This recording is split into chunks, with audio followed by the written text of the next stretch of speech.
How to open a stuck jar without a man. Look, I'm just kidding about the title. Even guys have a hard time opening a jar sometimes. So we're gonna use the shockwave method. And this comes from my experience doing car mechanics. So basically in car mechanics, let's say you have a bolt and a nut. And we need to take this nut off. So just remember, clockwise to the right, tightens it, righty-tighty.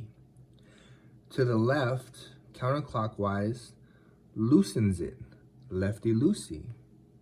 So in car mechanics, we say righty-tighty, lefty-loosey. So we want to go lefty-loosey to remove this nut, okay? The same concept on a jar, righty-tighty, lefty-loosey. Now in car mechanics, sometimes this nut is stuck on because of rust.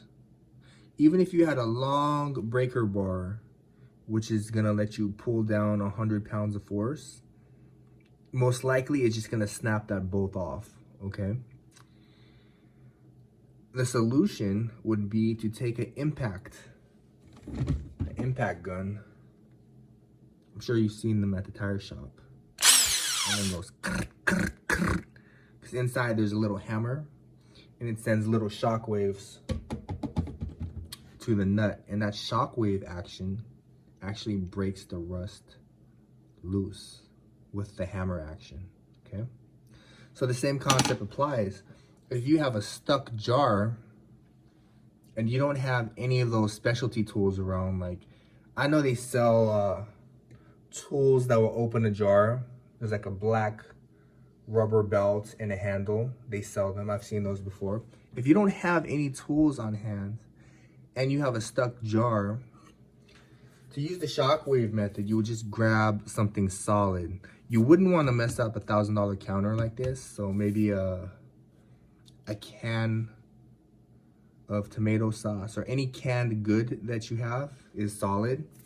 And remember, righty-tighty, lefty-loosey. So we're gonna want to hit it this way.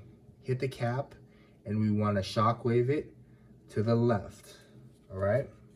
Very gently, you don't want to break the glass, but just shock waves. Yep, and it comes off. So that is the shockwave method.